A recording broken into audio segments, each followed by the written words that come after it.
முதல்வர் விஜய் நடித்துள்ள ஜனநாயகன் திரைப்படத்திற்கு 7 மாதங்களாக நீடித்து வந்த தணிக்கை சிக்கல்களுக்கு முற்றுப்புள்ளி வைக்கும் வகையில் மத்திய திரைப்பட தணிக்கை வாரியம் இறுதியாக ஏ சான்றிதழ் வழங்கியுள்ளது.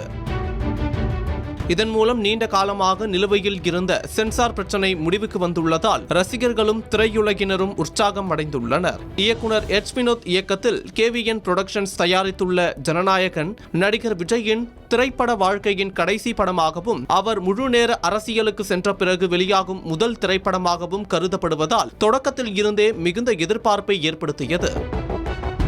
அனிருத் இசையமைத்துள்ள இப்படத்தில் பூஜா ஹெக்டே, பாபி தியோல், மமிதா பைஜு, பிரகாஷ் ராஜ், கௌதம் வாசுதேவ் மேனன் உள்ளிட்டோர் நடித்துள்ளனர். முதலில் படம் 2026 ஜனவரி 9ஆம் தேதி பொங்கல் வெளியீடாக திட்டமிடப்பட்டது. தயாரிப்பாளர்கள் அனைத்து நடைமுறைகளையும் முடித்து தணிக்கைக்காக விண்ணப்பித்திருந்த போதிலும் சான்றிதழ் வழங்குவதில் தாமதம் ஏற்பட்டது.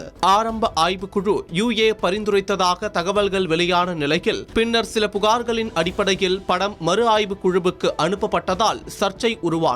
இதனால் தயாரிப்பு நிறுவனம் சென்னை உயர்நீதிமன்றத்தை நாடியது. வழக்கை விசாரித்த நீதிமன்றம் தணிக்கை வாரியத்தின் நடவடிக்கைகள் குறித்து கேள்வி எழுப்பி படத்திற்கு UA சான்றிதழ் வழங்க உத்தரவிட்டது.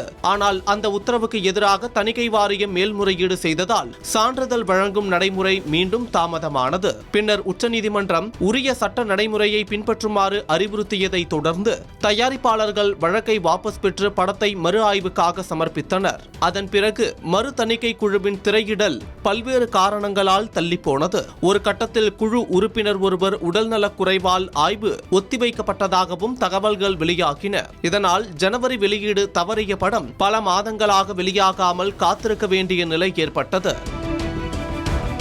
இந்நிலையில் 7 மாத காத்திருப்புக்கு பிறகு ஜனநாயகன் திரைப்படத்திற்கு தற்போது ஏ சான்றிதழ் வழங்கப்பட்டுள்ளதால் வெளியீட்டுக்கான இறுதிக்கட்ட பணிகள் வேகமடைந்துள்ளன. படத்தின் நீளம் 3 மணி நேரம் 3 நிமிடங்களாக இறுதி செய்யப்பட்டுள்ளது. ஏ சான்று காரணமாக 18 வயதுக்கு கீழ் உள்ள சிறார்கள் படம் பார்க்க அனுமதி இல்லை. இதனால் விஜயின் ரசிகர்கள் மட்டும் இல்லாமல் தமிழ் திரையுலகமும் இந்த அறிவிப்பை முக்கிய திருப்புமுனையாக கருதுகிறது. திரைப்படம் வெளியான பிறகு அது வசூல் சாதனைகளை மட்டும் இல்லாமல் நடிகர் விஜயின் திரைப்பயணத்திற்கான நிறைவு அத்தியாயமாகவும் அரசியல் பயணத்துக்கு பிறகு வெளியாகும் முக்கிய படைப்பாகவும் தமிழ் சினிமா வரலாற்றில் தனித்த இடம் பெறும் என்ற எதிர்பார்ப்பு நிலவுகிறது.